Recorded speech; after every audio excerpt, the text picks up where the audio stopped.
Pink solar power. Welcome to the next level of solar energy. Take control of your energy costs.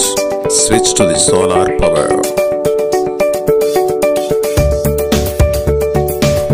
The government subsidy on residential system.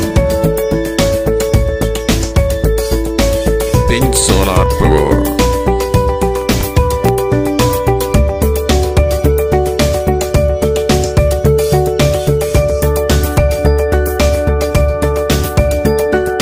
Details contact 9948373373.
या ते धामानि परमाणि या वपाया मध्यमा विश्वकर्मन्नुते मा शिक्षा सखिभ्यो हविषस्वधावस्वयञ्जस्व तन्वं वृधानः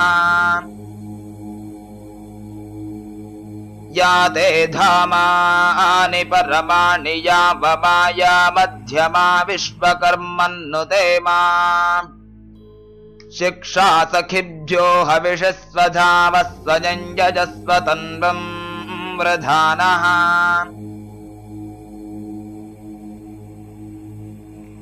స్వీయ తేజస్సును తనువుగా ధరించి చిదగ్నిలో హవిస్సువై కలిసి బృహత్తేజంతో సర్వత్రా వ్యాపించిన ఓ తేజామయుడా, ఓ విశ్వకర్మ, నీవు పరిపాలించే నీ శ్రేష్టమైన తేజోస్థానములేవి, మధ్యమ స్థానములేవి? నీ తేజంతో అందరినీ ఎలా పోషించుచున్నావు? సహచరులకు ఎలా బోధించదవో అలాగే మాకు బోధించుము. ఒక నియమాన్ని అనుసరించి జ్ఞానంతో చేసే క్రియను యజ్ఞం అంటారు. సృష్టి అనేది ఒక యజ్ఞం. అది ప్రకృతి నియతిని అనుసరించే జరుగుతుంది. ఉదాహరణకు, భూమిని దున్ని విత్తనాలు నాటిదము. వర్షం వలన విత్తనాలు మొలకెత్తుతాయి. మొక్కలు పెరిగి కంకులు వేసి ధాన్యం గింజలు పండుతాయి. ఒక విత్తనము నుండి వందల విత్తనాలు ఎలా వస్తున్నాయో మనకు తెలియదు. అవి అన్నంగా మారటం, మన ఆకలి తీరటం, దానివల్ల ప్రాణాలు నిలవడం, దేహాలు పోషింపబడి పెరగటం, మానవులలో వీర్యం ఏర్పడి ఆ వీర్యం ద్వారా సంతానం కలగడం, వారు పెరగడానికి మళ్ళీ భూమి నుండి ఆహారోత్పత్తి చేయడం, ఇవన్నీ ఒక క్రమ ప్రకారం సాగుతున్నాయి. పండించు సంకల్పం మానవునికి ఎట్లు కలుగుతున్నది? ఎవరికీ తెలియకపోయినా అందరిచేత సమగ్రంగా ఈ యజ్ఞం నిర్వహింపబడుతున్నది. సూర్యునికి తెలియనా తన వేడిమి వలన సముద్ర జలాలు ఆవిరిగా మారి మేఘాలు ఏర్పడుతున్నాయని, వర్షాలు కురిసి పంటలు పండుతున్నాయని?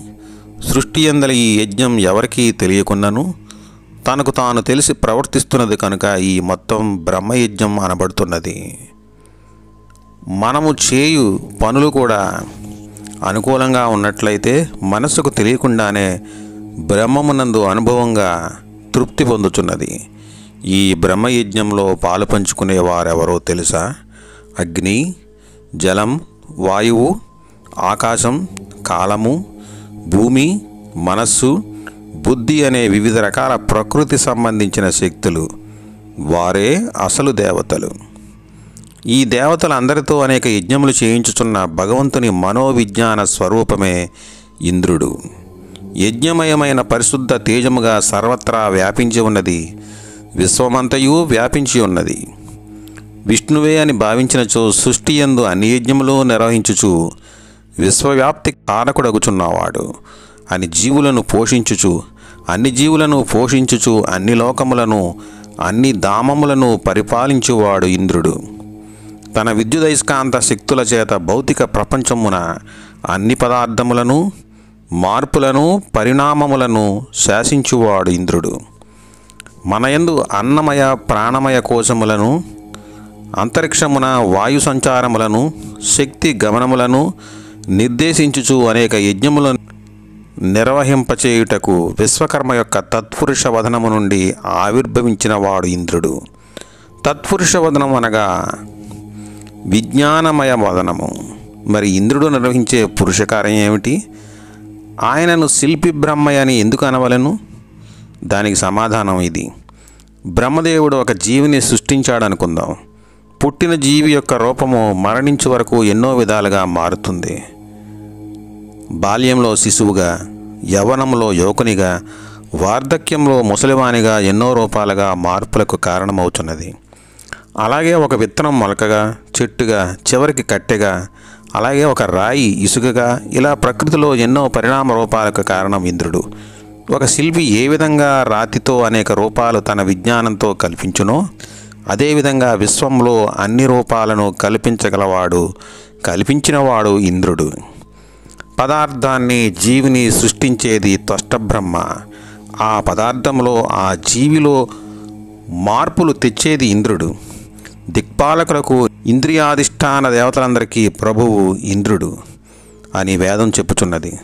భూర్భువస్వరాది లోకములను అన్ని కర్మలు నిర్వహించుచున్నాడు కనుక ఆయనను శతక్రతువు అని, పురోహితుడని అంటారు. అందుకే ఈ మంత్రంలో నీవు ఏ లోకములో పనులు చేస్తున్నావో నీ విజ్ఞానాన్ని మాకు తెలపమని ఇంద్రుని రూపంలో ఉన్న విశ్వకర్మ పరాత్పరుని ప్రార్థించడం జరిగింది.